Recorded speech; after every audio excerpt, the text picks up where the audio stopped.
les masques de collision. Bonjour à tous, bonjour Compile. Bonjour Cyril, de quoi vas-tu nous parler aujourd'hui? Je viens de le dire à la fin du générique, les masques de collision. Ah, je sens que c'est encore un truc de vieux gamer aigri. C'est vrai que ça concerne surtout les jeux 2D. Pour ceux qui suivent, on en a déjà parlé dans Superplay. Radigo, si tu nous regardes. Bon allez, ça sert à quoi? À masquer les collisions? Non, c'est un terme technique et ça signifie qu'on va détecter des collisions.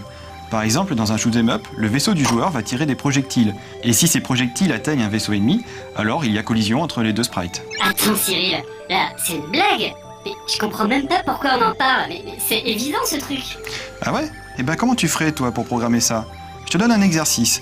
Le jeu se passe sur un écran de 800 pixels par 600, et on connaît les coordonnées X et Y de chaque sprite à l'écran. Je te vois venir. Bon alors soyons logiques. On va dire que le projectile a des coordonnées que je vais appeler X1 et Y1. Et le vaisseau ennemi a des coordonnées qu'on va appeler X2 et Y2. Tu suis Cyril? Je fais un test. Si X1 égale X2 et Y1 égale Y2, alors j'en déduis que le projectile a les mêmes coordonnées que le vaisseau. Logique. Donc c'est la collision. Paf boum tagadam, score reçoit score plus 10. Ouais, alors regarde, voilà ton projectile. Ses coordonnées sont X1 et Y1, comme tu l'as dit. Maintenant, voici le vaisseau ennemi. X1 n'est pas égal à X2, et Y1 n'est pas égal à Y2. Donc les deux objets ont des coordonnées différentes. Et pourtant, regarde bien là. Y a pas paf boum tagada, score truc bidule? Ah ouais, c'est sûr, vous êtes exigeants aussi vous les gamers. C'est à ça que sert le masque de collision. C'est une zone définie par le programmeur pour chaque sprite qui est stocké sous forme d'objet graphique. Il peut avoir la même forme que le vaisseau, ou être plus petit, plus grand. Ça dépend du gameplay qu'on veut donner au jeu. D'accord, donc il y a collision quand deux masques de collision se recouvrent l'un l'autre, c'est ça? Mais le problème reste entier, comment je fais moi pour savoir si les deux masques de collision se recouvrent?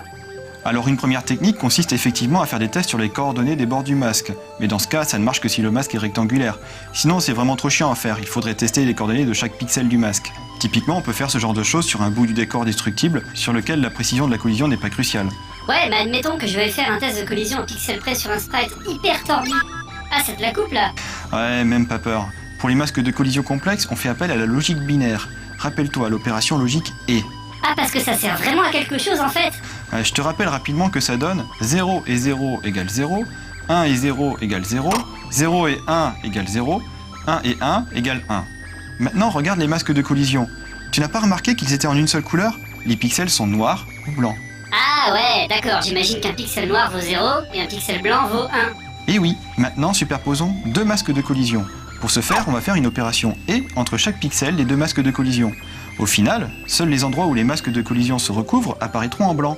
Si tout est à 0, il n'y a pas eu collision. Par contre, si dans le tas il y a des 1, alors, paf boum. Tu sais Cyril, tu me fais rigoler quand même. Tu crois que je vais gober ça? J'en ai vu des jeux 2D, mais j'ai jamais vu des masques noirs ou blancs clignoter à l'écran. Attends, et tu prends les programmeurs pour qui là? Évidemment, c'est fait dans un coin de ta mémoire, mais ce n'est pas affiché. D'accord, mais ça fait quand même pas mal de choses à programmer tout ça. Et tu sais quoi? Sur les consoles et les bornes d'arcade, tout ça était fait en hardware. Encore? Putain, j'ai vraiment l'impression qu'on se fait avoir, nous les ordis. Les données ont été traitées. Sauvegarde en cours.